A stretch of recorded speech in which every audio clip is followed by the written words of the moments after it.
Okay, so I guess we're starting. Hi, everybody. Nice to meet you. Unfortunately, I can't see you, but you can see me. But that's the rules of having a remote talk. So before I'm delving into this session, I want to start with, an hypothetical thing that probably never happened to you in the past. Okay, so you're sitting in your office and you're working on some document, very important document, and you are writing everything, and you are very, very happy with the outcome. But outside, there is a lightning storm, and unfortunately, there is a electricity outrage. Now, the application that you worked with is an online application. What will happen then? You're currently offline, and all the things that you created, wrote in this very important document, what will become with them? It's not working. They are not working, and probably some of the data that you wrote and the things that you progressed with faded away because it's an online application. So, what can you do when this thing happen? I guess you want to break the screen because, hey, data loss can happen. Now, the idea of this talk is to say something else. You can take your web application offline and you can save the data periodically even though there is no connectivity to the internet. And this is the idea of this talk. We're going to explore how you can achieve this magic with your JavaScript knowledge. So, before we start with that, if you don't know me, I'm Gil Fink. I'm the CEO of sparXys. sparXys is a company that has only one employee. How fun it is to say that you're a CEO if you're a freelancer. Um, I'm a Google Web Technologies GDE, Google Developer Expert in the last 7 years. I was also a Microsoft MVP, an award that was given to me by Microsoft for 13 years, but lately I decided to quit being an MVP. I even wrote a book called Pro Single Page Application Development. It was published in 2014, but 10 years later, it still sells some books are being sold even today. The idea behind the book is to understand how to what are the things that creates or how you can create a single page application, but I wrote it with a library called Backbone.js, which was a very, known library back then, 10 years ago. Today, you're probably using Angular, React, Vue, Svelte, or whatever. Okay, so this was the father of all these nice component libraries that we use today. So what we're going to do in the next 35 minutes, we're going to talk about how we store data in the browser. And then we will delve into an IndexedDB. IndexedDB is an index database that exists inside your browser and you can use it even today. Then we will understand how we can take our application offline with Service Worker and IndexedDB in order to be able to not lose data when electricity outrages occur or things like that, or if you don't have connectivity because you live in some village or something like that and there is no available data connection or even Wi-Fi. So let's talk about the past a little bit. Before IndexedDB, there were a lot of different ways to store data in the in your front end in your web applications. The idea was you had some APIs that you could use that's still being used today. Okay, it's not something that you can't use today, but these APIs are don't give you the ability to save data very good in a good manner. What I mean by that, for example, cookies, very small storage. Each and every cookie has 4 kilobytes. Okay, you can store data for 4 kilobytes, and the data travels between your client and the server back and forth in each and every request that you are sending to the server and back. Okay, it's string based. The API for using cookies isn't friendly at all, and still we use it for example, sessions, authorization sessions or tokens or things like that. But you won't be able, or you shouldn't save big data inside cookies.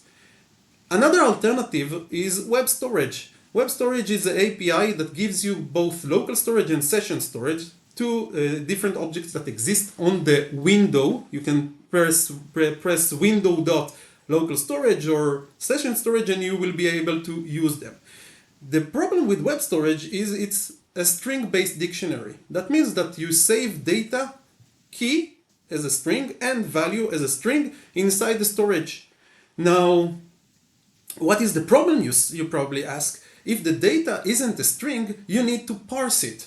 And if you want to put something that is not string inside the web storage, you need to stringify it. So you use functions like JSON parse and JSON stringify in order to save data in the web storage.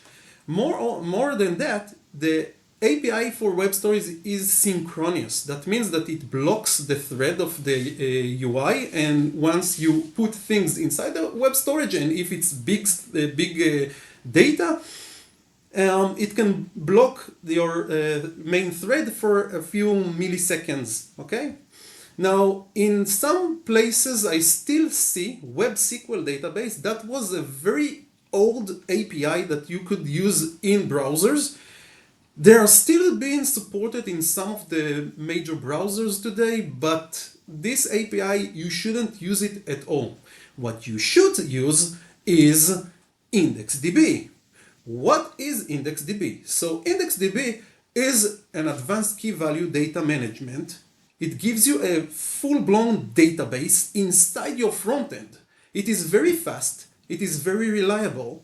It is per domain. That means that each and every domain gets an IndexedDB, and you can create tables inside the IndexedDB. We'll see what is a table inside IndexedDB.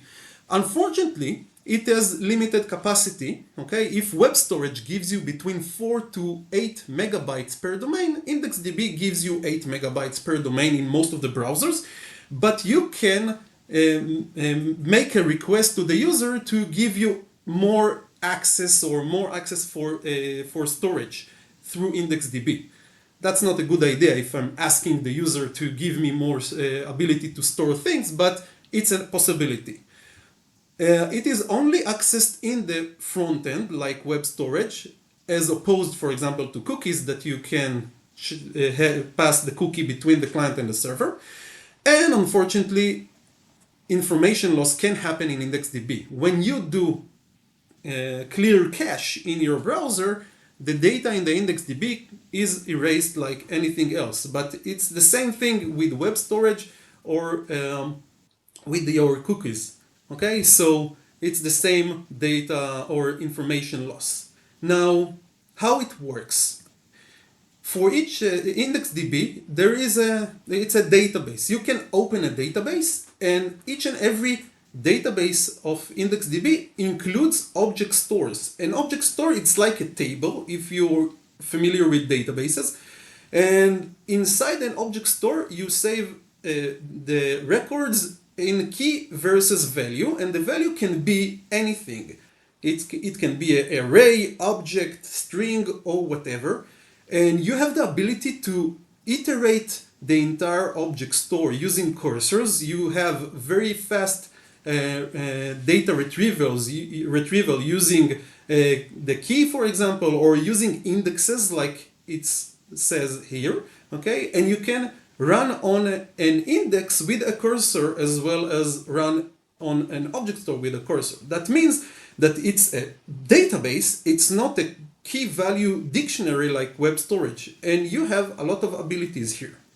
Are you excited? I hope so, because we are going to see IndexedDB in action after you understand that IndexedDB is asynchronous, okay? All the API there is asynchronous. That means that you need to request IndexedDB to give you data, and it is exposed through the window.indexedb objects. So, with that, let's see IndexedDB in action. So, here is an example, and in this example, what you can see here is, just a moment. In this example, what you see is a web page. Okay, in this web page, there is ability to insert some records into IndexedDB, delete some records, and show you all the records in some object store. Don't worry, we'll see the API after this demo. But let's see it in action. I print object store. How can I look at it? So with the great power comes great responsibility. Go to the developer tools, okay? Go to the application tab. And inside the application tab, I can look at local storage, session storage, and hey, IndexedDB. Let's look at IndexedDB here. So we have a people database here, and this is the database behind this web page. And we have an object store here called people. And inside this object store, you can see the key and the value. The key here is 3, like the ID that we see here. And the value are objects. I save a person object, for example, Gil with gil.gmail.com, okay? And I can also save more people inside of it. So let's put John here, and John has an email, let's see, gmail.com, and I'm adding a record, and you can see indication that the data may be stale because the table was updated. So let's refresh it, and we can see that, hey, here is John.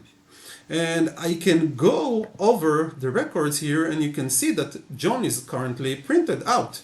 Let's delete myself. Oh my God. Okay, so delete record. I deleted myself, and hey, I'm missing from the object store. So we have a full-blown database inside our browser that gives us the ability to work against a database. And we can save their objects, of course, arrays and everything else. Let's move on and let's see thing in action, because hey, you showed me only a demo with the application tab, but I want to see code. So let's see some code. If I want to work with IndexedDB, what I need to do at first is open the database. How do I do that? IndexedDB.open and the name of the database that I want to use. Now, as I said, everything in IndexedDB is asynchronous. That means that what I need to do is to register to the request that I asked. I'm asking to open the database, and I get a request as a response. Now, what I'm going to do is register the on error and on success. If you have an error to open the database because, I don't know, it doesn't exist, then you will get this event handler. But if you are successful, I'm going to save the result to some variable, and that variable will be the way to act against the IndexedDB. Okay, so how can I create the IndexedDB schema, the object stores inside IndexedDB? So whenever I run the open request, there is an event that is going to jump, which is the onUpgraded needed. That event is only going to run whenever a version of the IndexedDB or different version of IndexedDB is requested for the database. What I mean by that, the second parameter for .open function is the version. So if you're not going to use any version, then I'm going to, the IndexedDB will understand that it's going to be version 1, and the upgraded needed will run if there is no database existing. Okay?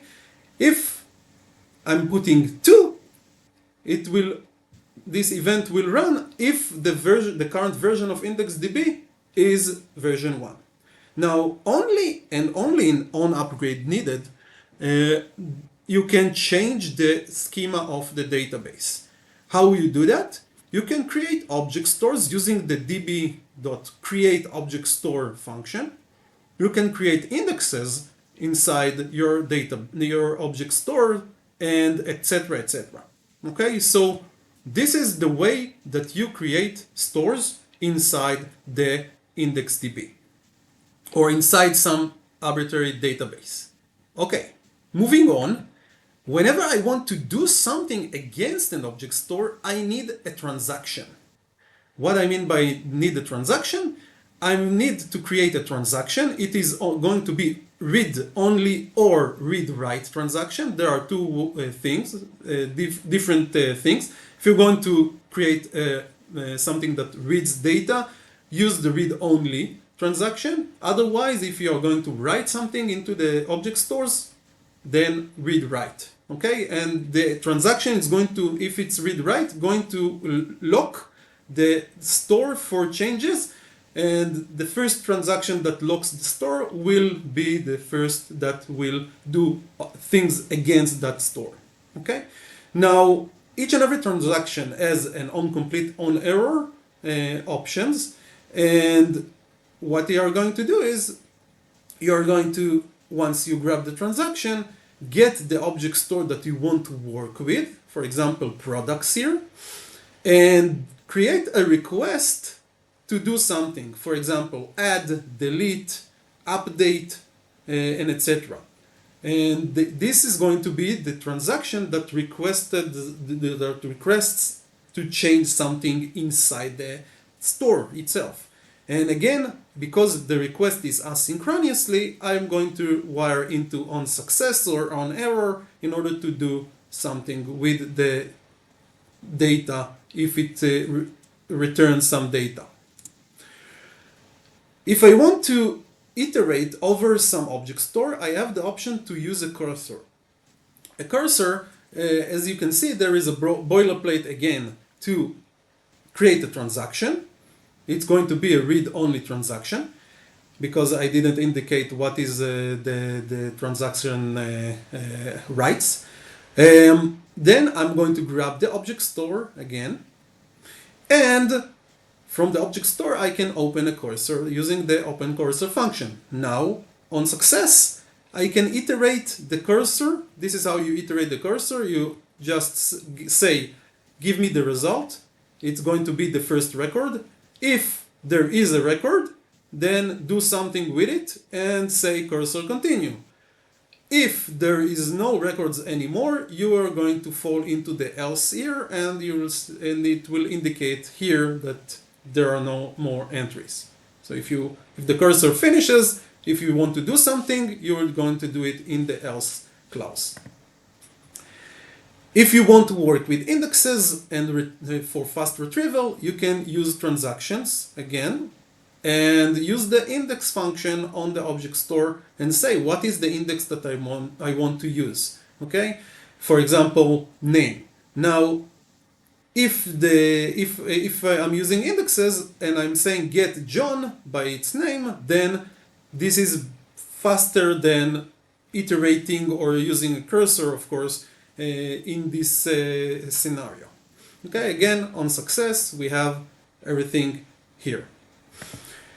So if you're happy with the API, let's talk about how you can work with it through a demo. Okay, in the demo, let's open the web page here. We have this application, okay, and it's a grocery store list. My wife is happy to send me to the grocery store every time, and I decided to create a list that gives me the opportunity to put some records and then delete them. Now, nothing is working right now because I didn't implement anything. Okay, it's just a stale HTML page. Now, What I want to do is add the ability to save the data through IndexedDB. So how can we do that? Let's go to grocerystore.indexeddb.js. It's a script that I already created, and inside of it there are different parts that I'm going to implement. For example, if I want to initialize my database, let's do it using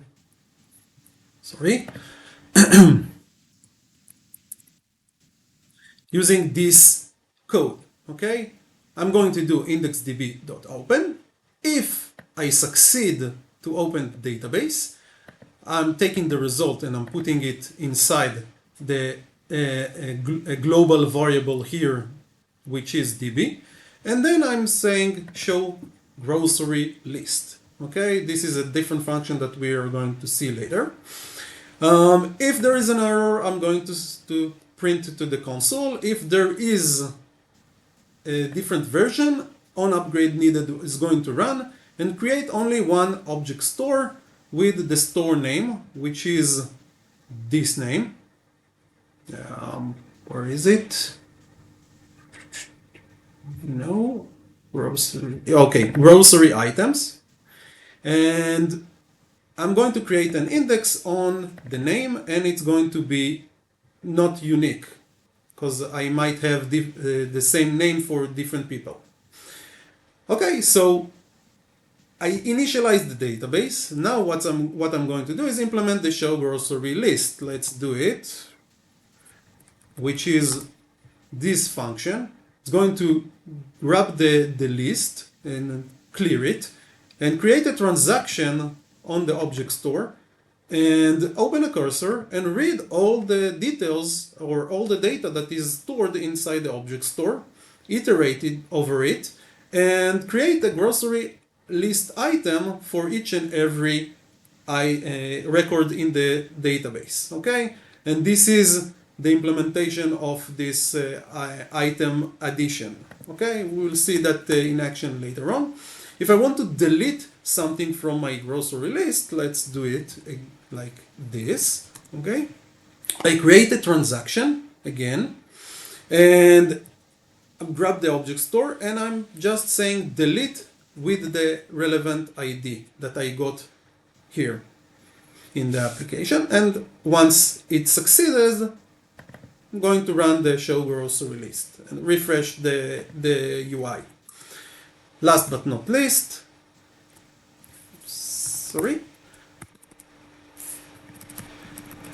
I'm going to save stuff to the database. How you can do that? Using the add function. I'm going to add a new record for each and every grocery item, and that's it. Now, if everything is in place, let's save this. Let's go back to the grocery store. Let's refresh it. And if I'm putting some corn, something didn't work. Just a moment.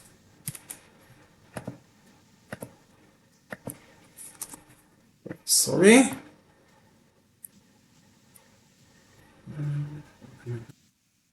That's running. IndexedDB runs. Probably missed something here. Let's open the database here. That's the database, grocery items.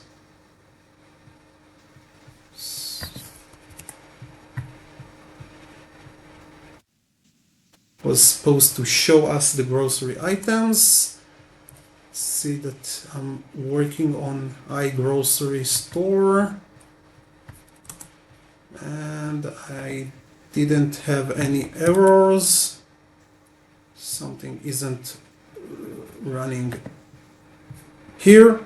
Okay, something didn't work for me. Okay, in this application, in some sort of problem that I don't want to waste our time, but there I will send Vasilika the solution, and you will be able to look at it and see it in action. Okay, because we have more things to talk about after this demo. So what I'm going to do is I'm going to continue. This demo works, so be sure that it works, and I probably did something wrong during the coding session. I don't say use raw IndexedDB API. That's not a good thing to do. You saw me creating a lot of boilerplates for transaction and etc. etc.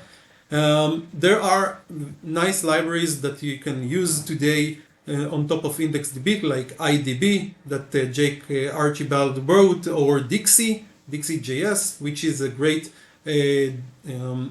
abstraction on top of IndexedDB, and even PouchDB that connects to CouchDB that exists in the server side, and it has some synchronization mechanisms. So you can use those libraries instead of writing raw IndexedDB code. Now, where IndexedDB shines, okay? So if you have data-driven scenarios, like you have a lot of data that you want to save in the front end, this is a good place to start with IndexedDB. Another place to work with IndexedDB is when you are creating hybrid applications. Okay, hybrid applications are applications that runs in WebView and works in your phones. Okay, so if you're creating something without Objective-C or Android API, and you want to work with some to create web application and show it inside the phones, you're going probably to create a hybrid application. And in a hybrid application, if you want to save data locally, IndexedDB is the best thing. And the last but not least is combination between IndexedDB and service workers. So if you're not familiar with service worker is an API that gives you the ability to create a proxy between your application and the server. That proxy is installed inside the client. It runs in a different thread. That means that everything works there in a different thread. And you use service worker for things like caching, background syncs, notifications, interceptions, and etc. etc. Even you can override the fetch API in order to give data from the client and to the client instead of working with the server. Now, IndexedDB is the main way to work or to store data in service worker scenario. So if you have a need to store data with service worker, that is the place for IndexedDB. And if you're asking yourself, why should I bother and learn about service worker? It gives you the ability to take your application offline. Okay. If you are creating progressive web apps, these are applications that can run offline. There are three pillars for progressive web apps. One is run on HTTPS. Second is have a manifest. And third thing in progressive web app is a service worker. All those three combined together gives you PWA, progressive web app. Okay, so if you want to use or to save data in scenarios of service worker, you are going to do it with IndexedDB. And sometimes if you want to cache some stuff, you have the cache API, a different API that I encourage you to learn about later on. It's not related to this talk. So, guidelines for storing data in service worker scenario. If you need to cache something, okay, static resources, for example, JavaScript files, CSS files, images, etc., use the cache API. If you want to save dynamic data, use IndexedDB. Now, how does it work? And your application is sending a request to the network and getting back the HTML, CSS, and JavaScript, and some content if you're using some API. The JSON content is going to be stored in the IndexedDB, all the other resources are going to be cached using the cache API. If you want to work with service worker, then the place to initialize the database and open it is when the service worker activates. What I mean by that, there is an event on the service worker called activate, and in the activate, you're going to create your database if it doesn't exist. This is where you're going to open the IndexedDB. Whenever the service worker installs, meaning that install event of the service worker runs, you should cache resources. How do you do that? You wire the service worker install event, and then you use the cache API to add all the resources that you want to cache. Great. Now, what is going to happen when there is no connectivity? When there is no connectivity, the application is still available. You still can work with it because it works with the cached resources, and you save data into the IndexedDB. That's the scenario. So let's take the previous example that I showed you, and let's do the following.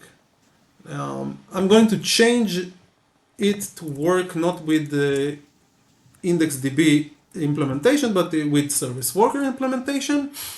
And inside the service worker implementation, there are things that already runs.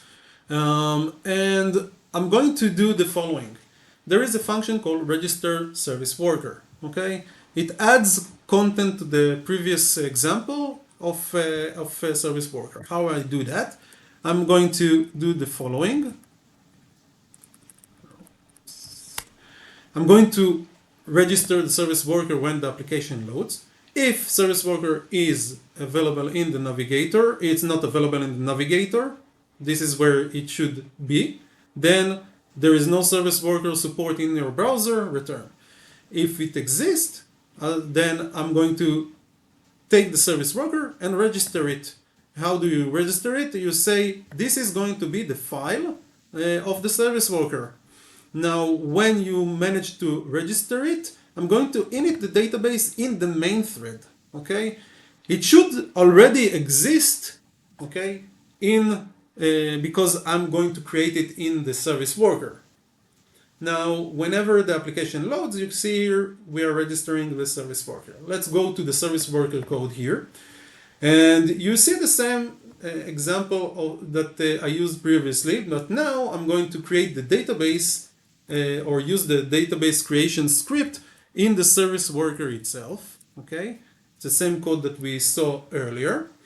And I'm going to cache assets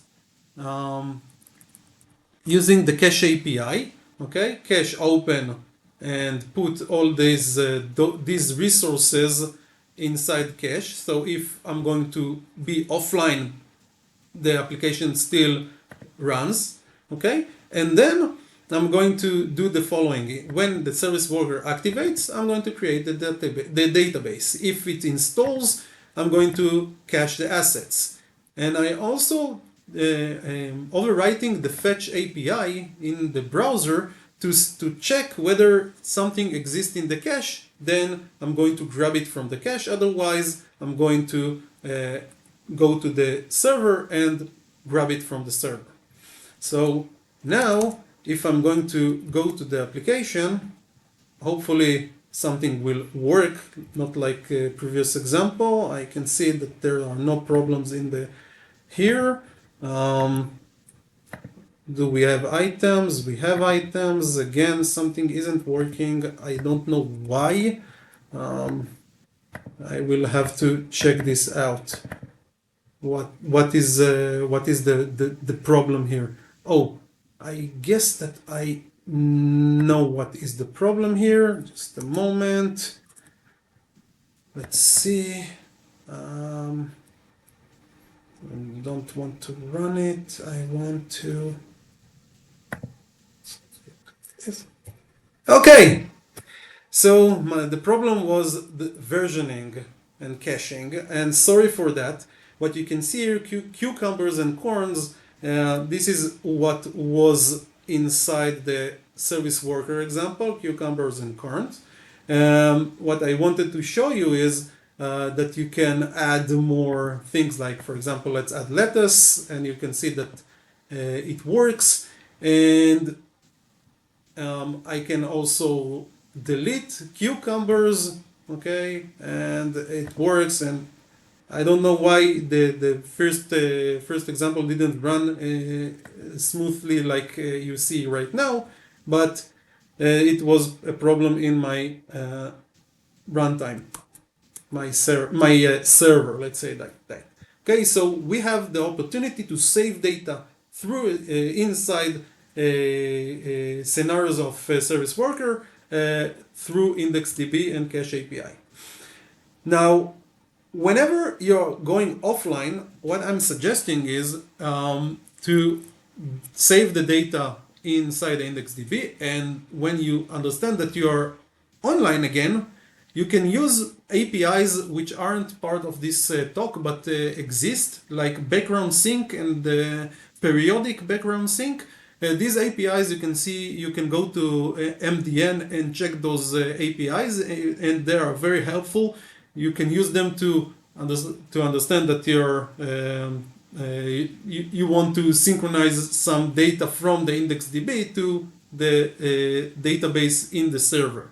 Okay, now how do you know when you're online again? Under the navigator, there is an online property. Okay, so it's aware of whether the application is online or offline. Now you can use the event of online and offline to do this stuff. For example, if I'm online again, I'm going to sync if needed, and if I'm offline, then I switch to offline and do some stuff when I'm offline. Don't wait for disaster to happen in your application. You know, electricity outrage and things like that might happen, and sometimes there is no connectivity. Take your application to the offline and hopefully using Service Worker and IndexedDB. With that, thank you very much. And if you have any questions, I will be happy to answer them.